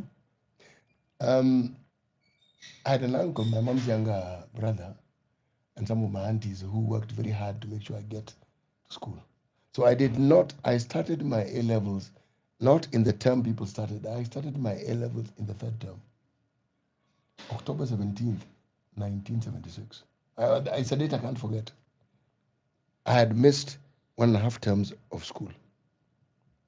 Completely missed it. Mm. But now this is where God comes into the conversation, because God kept his end of the bargain. I go to school, but now I had to study. And I studied, and I was very disciplined. And I qualified to do law. Mm. In fact, in that school, I had the 4th highest grade. I did quite well, actually. Yeah, that was a turnaround. Oh, it was, yes, for me it was a turnaround. So when I went to college as a man who was a Bible-thumping Christian. And so the things that confused people in college, I was never confused. I was very focused on what I was doing. Oh. Yes. I even became the chairman and the secretary of the Christian Union. Okay. Hit us with one of the sermons. Well, depends on what subject you want me to preach on. So that was that through all through your years in campus. I was the secretary in my second Sorry. year, Mm. and after that, I was just a member of the Christian Union. Okay. But after my Form 6, I joined a certain Christian group called the Mombasa Christian Hospital Group. What we did was we used to rehabilitate patients who had orthopedic problems. There was an old lady called Moira Smith, whom I met in the church I used to go to. And so I started helping her with this work, and I liked what she was doing. So this is the work that actually occupied my mind. But I was working after Form 6. I was working for my father as a clerk. Father had a business. He was a civil servant, but I was working for him as a clerk. So in my spare time, I would do that hospital work. That was my life. So by the time I went to college, I'm somebody who had a small saving in the post office. Mm-hmm. And of course, that's where we had savings accounts. But I was focused on my education. I was not somebody who sort of like had errant ways. The things that people were doing in the university I had done when I was younger. Oh, okay. You've been there, done that. Yeah, there was nothing fascinating about it. Okay. Yes. So that sort of bumped in your life direction, more or less. It more or less did. So when I graduated, I was posted to the coast. And the first school I taught in was called Technical High School. Taught there, I think, for 2 terms, if not 3. What were you teaching? What I studied in university is not what I taught. There was the headmaster in that school called Mr. Hashim. Mr. Hashim, the late Mr. Hashim, a wonderful person, wonderful person. He asked if I had done linguistics. I said yes. The guy gave me a Kiswahili class to teach. He knew what I had studied because when he transferred, the details are taken to the school. So I was teaching Kiswahili, English, literature, and some history. Okay. There were needs that needed to be met. So I was teaching whatever needed to be taught. When I had not studied Kiswahili after Form 4. Yeah. So it meant I had to read. And you're teaching in Mombasa. So I was reading more than my students. To update yourself. What update? I needed to be, not just update, I needed to be thoroughly informed about the subject matter. I was a trained teacher, I knew what to do. But that really helped me Mm. because it made me absolutely fluent in the Kiswahili language. I mean, I used to speak it well, but when you teach it, it's a different level altogether. Yeah. Then I taught in a school called Star of the Sea for 7 years. Mm. Then I taught in a school called Aga Khan High School for 3 or 4 years. Then I left government, went to teach a school called Aga Khan Kenya, which was Aga Khan Academy in Mombasa. Then I left that after 6 years, I think, or so is it 4, 5, 6 years. Then I was a headmaster of a school called Burhania Secondary School. I taught, I think, for 6 or 7 years. And I left. You were the headmaster for the 7 years? Yes. Okay. Well, you are those headmasters who used to whip the children. Most definitely. Oh gosh.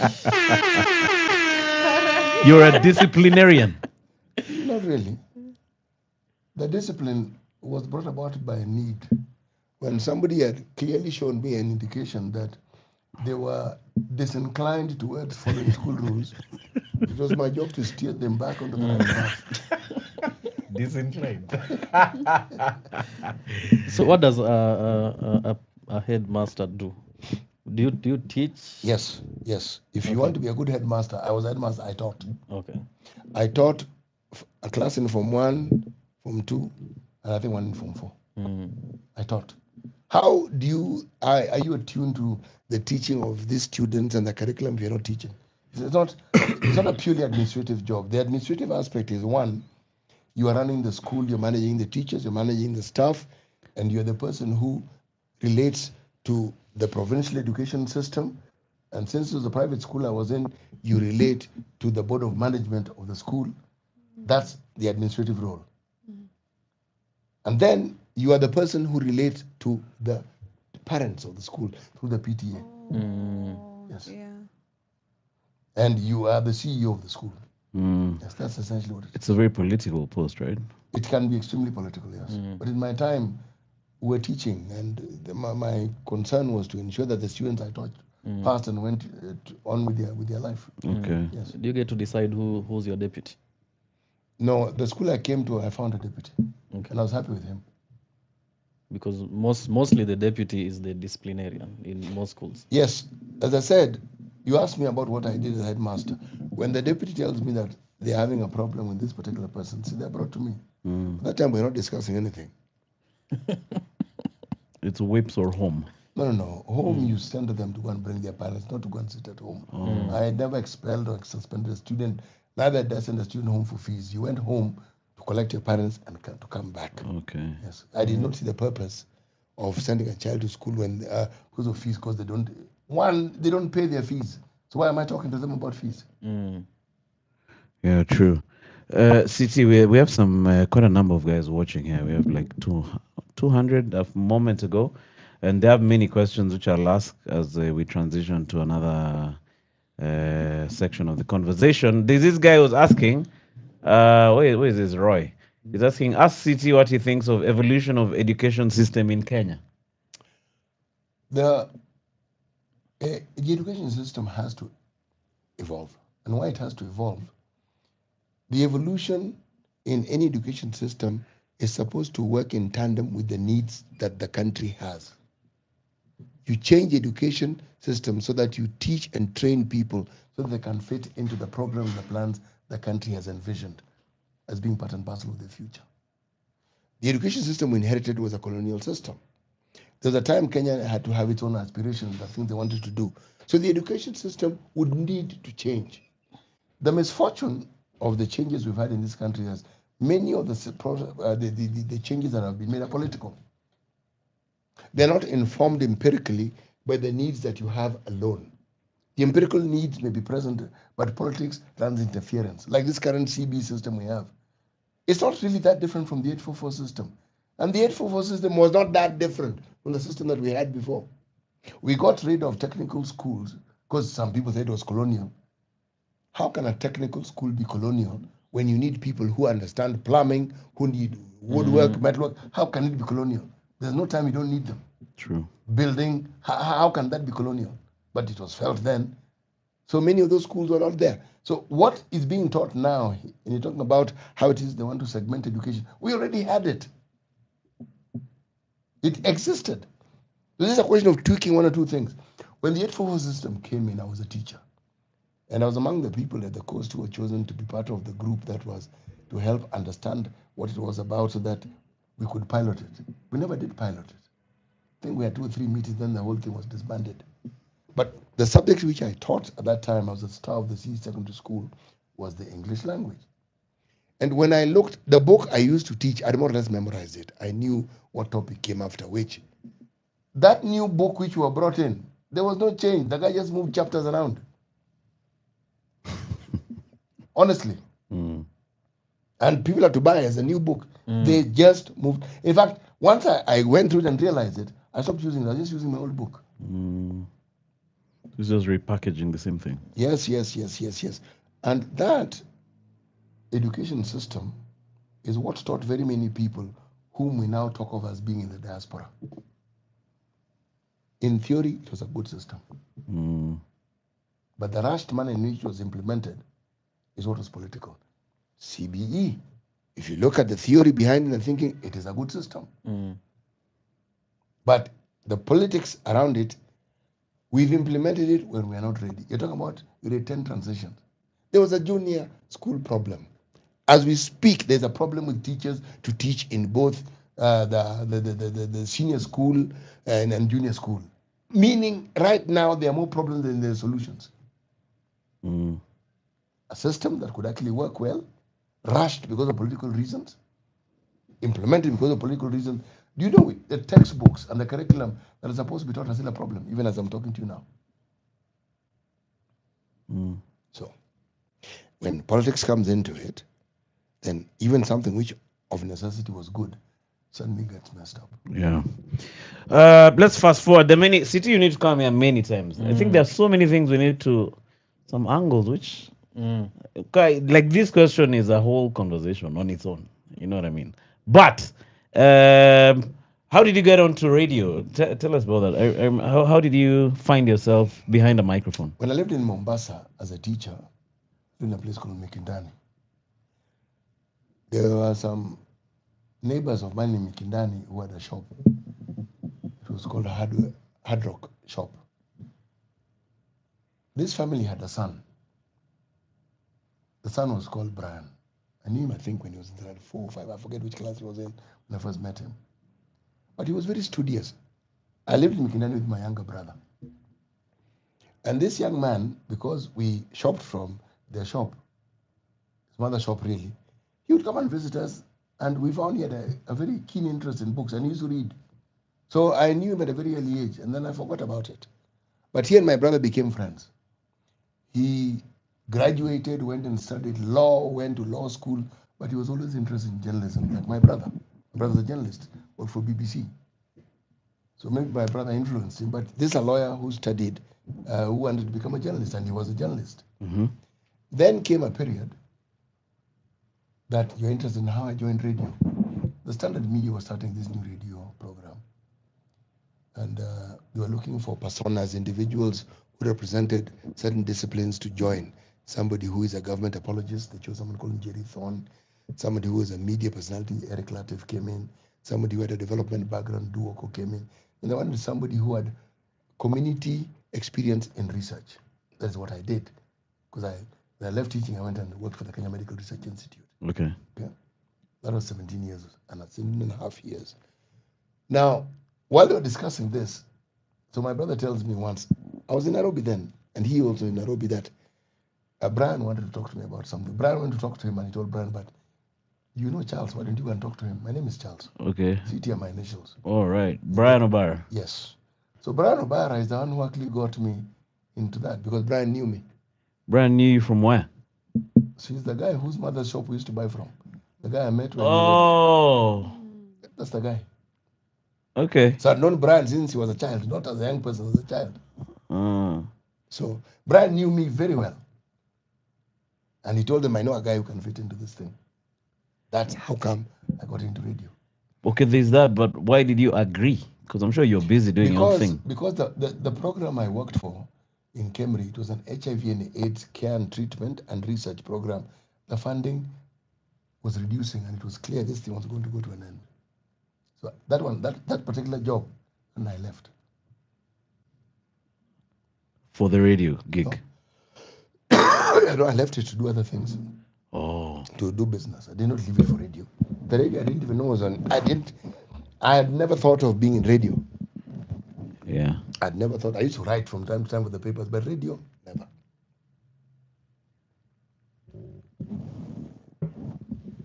Brian Obara is the one who got me into radio. Oh. Yes. So they came in, they pitched the idea to you, you want you guys to It was the most interesting interview I'd ever had. Ndu and Eric had already been engaged, and I think Jerithon had been engaged. I hadn't been engaged. I was told there was somebody who they had asked to fill that post, but the person declined. Yeah, there was a guy we saw there. And so the interview took place at Nanios, at Tom Japani's home. It was a very interesting interview, the most interesting I've ever had. I later realized that the people I was with were people who worked with him. So the conversation we're having was actually an interview, but we're just talking. So at some point, they told me, as we're talking, I asked them, this question you're asking me, how do you want me to respond to them? Do you want me to give you my honest opinion? I said, please do. So they asked a few questions. I gave them my honest opinion. After some like around 4 questions, Tom Japani said, let's talk aside. He said, this job is yours, but the salary is this. I was told you might not accept it. I said, I will accept it. He never asked me why. I said I could accept it. But when I looked at what they had told me to do, I could see what radio could do. I knew. Somebody giving me 4 hours every day to talk and to offer my opinion, of which I had plenty. Every day, Monday to Friday. But it was very early in the morning. You had to be there by what time? 6 a.m.? No, around 5. You have to. An hour earlier. I wake up at 2 every day, so it's not. I have never had a problem waking up in the morning. Or it wasn't changing your day-to-day lifestyle. Not really. Waking up, I don't have a problem waking up. The only thing I had to do was now to stop sleeping late, because I also liked staying up late. Okay. I was nocturnal. Yes. So I had to teach myself to sleep early. Now I'm fully taught. I know how to sleep early. All right. Do you still wake up at 2? Yes. You wake up at 2 because you spend a little time praying. Then you take time and read the Bible a little bit. Then you go and have a shower. Then you go over whatever it is you want to discuss the following morning. And then you eat. I eat. I thought these are things I'm summarizing what I learned to do over time, but I eat. I don't drink tea. I eat. Okay. And I go to work when I've already eaten. I had to teach myself to eat at that hour, because my system before then, I couldn't eat at that hour. So that's 4 hours in the studio. By the second hour, you begin to feel faint. And tea and bread doesn't cut it. So what are you eating? A meal, chapati, ndengu, and... That's what you would eat. Yeah, sounds like him. Pojo. Buma. Okula Complex pojo. carbs. No, it is ugali, mboga, nyama. Balanced diet. Yeah, now mboga ni green. So 4 hours. Did you have? Were you still doing your businesses after you're done with radio? Yes. What I realized working for Camry, they never quite let go of you, not fully. Even today, I still consult for Camry. Okay. Yes. Because if you have a certain knowledge, they want to make sure that they utilize as much as they possibly can. Yes. Okay. City, I'd like to apologize. I'll have to leave. A friend of mine is getting married, so we're going to Pima the suit. It's a good thing. Yeah. So He who finds a wife finds a That's good a thing. good thing. yeah. Yes. So this That's- brother has found a good thing. This was a very great conversation, but I'll have to leave. But Okay. see, I thought you were saying the conversation is coming to an end. Yeah. When you want me to talk the whole day? No, we're almost But you done. told us you're giving us 3 Yeah, hours. 3 hours. We've only done 1.5. I know what I said. It was 3 hours from 11. No, I feel like City would have to come back. But you can go. We'll wind it up with him. Okay, sorry. Yeah, we'll wind it up with him. Mario, you'll join us here. All the best to your friend. Yes. And when I say all the best, I mean all the best. All the best. Well, God will do the rest. Hello. Yeah. So, did you enjoy your years at Spice FM specifically? They were great. They're great because it was learning really. And then there was no show of that type in the morning. We were pioneering something. If you watch the show in the early days, I hardly talked much. Part of the reason was I was figuring out what this thing's about. But part of it also, having been a teacher, you cannot be a good teacher if you're not a good student. Okay. You can't. So there is the need to always have this open mind of wanting to learn, because teachers tend to be fairly opinionated. Because by the time you're teaching, it's because you know your subject matter and you think there's nobody else who knows it as well as you do. And if you taught for as long as I did, there's evidence that I was actually good at what I did. Yes. The show started really popping after on the third year. Yes. But no, by the second year it was popping. It started making sense and money in the third year. But that one, I believe, was not really a factor of the show alone.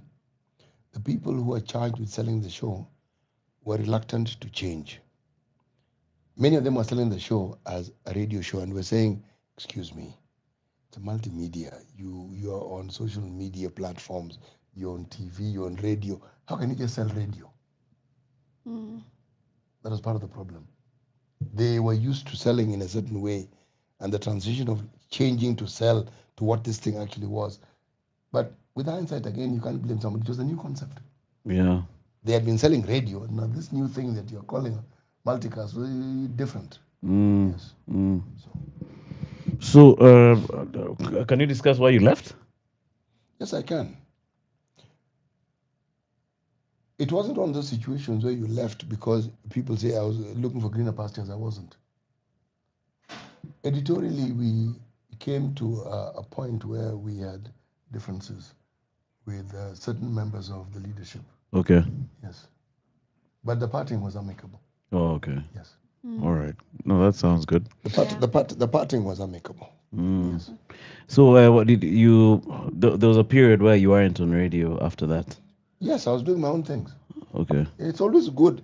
The good Lord doesn't create you to do just one thing. You have many abilities. Yes. And so you do one thing, but you always do something else. I've been doing business since I was in college. I used to take pictures. Were you a photographer at the time? Yes. Making money. It wasn't fun. It wasn't a hobby. Oh, it was good. It was a was a business. biashara. Yes, business. So I had other things that I was pursuing. Right. So you just went back to. I simply started taking a keen interest in some of the things that I used to do before. And yes, but I wasn't, it wasn't as though I went out looking for another job. I wasn't. Okay. Yes. So now you're back on the air, man. How did that happen? What happened was after I left, the producer we worked with, a lady called Edna, joined Radio Generation, and she's the one who called me. Said that the owner of the business would like to meet you and talk to you, and asked what about it. And she explained, and she said, look, make time. I said, I'll make time. So I made time. Went and spoke with him, and an extremely agreeable fellow called Ahmed Asmali, very agreeable. I told him how I wanted to work. There's nothing he argued with. He just said, if that's what you want to do, fine. It's fine. It was fine. But the reason I found the offer interesting was this was a new station. Yeah. It was not tested. It wasn't tried. And I needed to see if I had any popularity that could be attributed to me, not to a station like what I had in Standard. Okay. So this was an opportunity. New station doesn't have a name to speak of. There's no legacy. You're creating a legacy. That was the pull. That's why I went into it. Yes. You think you'll find yourself in the podcast world soon? Yes. I actually want to get to the podcast world. My interest is to discuss Pan-Africanism. Interesting. And I have friends with whom we're discussing these things. And yes, I will. Pan-Africanism, in regards to, is there any hope for that? Like Africa. If it doesn't exist, you create the interest. And the interest creates the hope, because the need for Pan-Africanism cannot be understated or overstated for that matter. Why is the USA what it is? Because it is the combination, a conglomeration of many states States. together. Right. And we as a continent are perhaps the most attractive continent on the planet Earth Yes, we in are. terms of our resources, both Culture. human and natural. And we are the youngest continent on the entire globe. These are things which are positive. Mm-hmm. Yeah. So there's no better time to talk about Pan-Africanism than now, Yeah. and why it is important. Because as you shed the notions of colonialism that brought division, you then look at things that can bring Africans together and you work at it. Mm. Because that is what will guarantee that this continent will become what it was in yesteryears.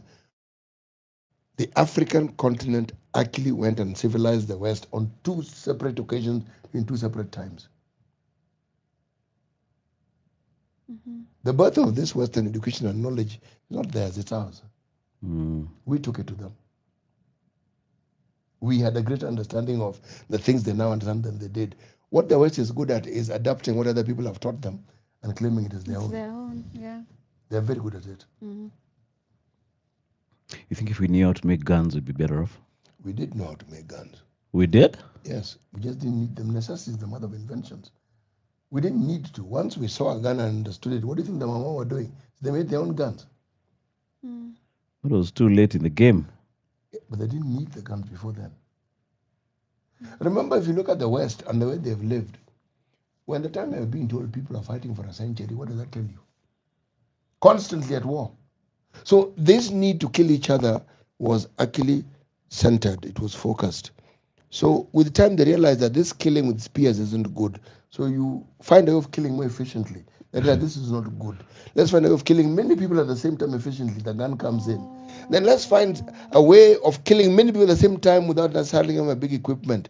Then you have a machine gun and so forth and so forth. This isn't doing a good job. How do we obliterate them completely? The bomb comes in. Yeah. You need to be thinking of killing each other for you to be able To to do this. Yeah, Right. create We this. weren't thinking of decimating everybody under the sun. no. Oh, we went to war, we fought over cattle, then we enslaved you. Yeah. You came and worked for us. Mm. Yes. We were, it was not in our intention to rub you off the face of the earth. It is the colonialists who introduced that concept here. The Rwandan situation and the what you call the genocide that focused on the Hutu in the early 60s and then later on in the 1970s. Mm. That was a Belgian and a French concoction. Africans used to fight. We made slavery possible for them because we already practiced it. But we did not seek to rub each other off the face of the earth. They did. Yeah. And they created those weapons because what they had was not efficient.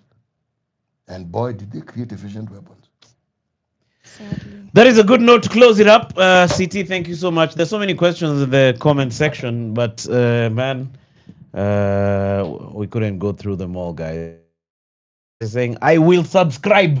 You already have pre-subscribers. Do you have an idea what you call your channel? I have a name for it, but since I'm not about to start it, I will not mention it. Oh, okay. When I'm about to start it, I'll let You you will know. recall the Alright. team that you Yeah, had yeah, before. I Yeah. will Yeah. recall the team. Yeah, yeah. No, that would be awesome. Yeah. Who's this? Lumumba. I will talk to him to come to the pod. I guess Lumumba someone is J. recommending Lumumba to us. I think Lumumba is one of the few Pan-Africanists we have. No, there are many Pan-Africanists. Lumumba is the most vocal. Okay. Mm. There's this guy called Omar Johnson. You know that guy? No, I've heard of him, but I don't know him. Uh, Lumumba, I know. oh, okay. Yeah. Alrighty. Who else? Ask about the oath that was signed to prevent Luos becoming president. It wasn't one oath.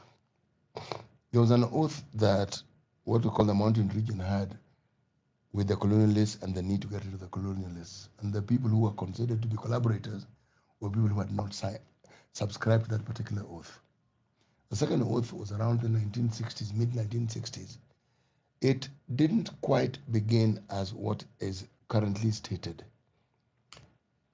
There was an oath that was taken to ensure the presidency did not leave Kiambu.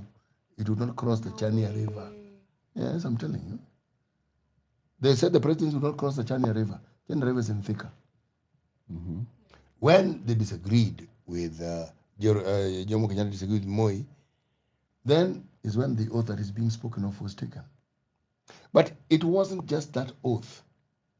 What that oath was involved, what it pertained to, was rejected by very many people from that mountain region. There's a gentleman who was the prelate in charge of the Presbyterian Church called John Gatto. Fanning the Flame is the book that he wrote. He talks about the experiences that his family felt directly because he opposed that whole thing. How they were forcing women to be circumcised, the things that men were being made to do. So the whole thing, there was an earlier one which people would volunteer. There was this one which now was forced upon people. But why someone like John Gatto opposed it was, whole thing has spiritual dimensions to it. It does. And there are those who argue that the spiritual dimensions are what about Mungiki. Yeah. People said they were going back to the traditional religions to pray to whom? Thy. Precisely. So, and now there's the evolution of what you call kiamas, where people actually worship facing Mount Kenya. And you go to certain places where there's a sacrifice in a certain place, under a certain tree, there's certain things. The thinking around traditional religions and how they relate to Christianity then becomes a subject of discussion.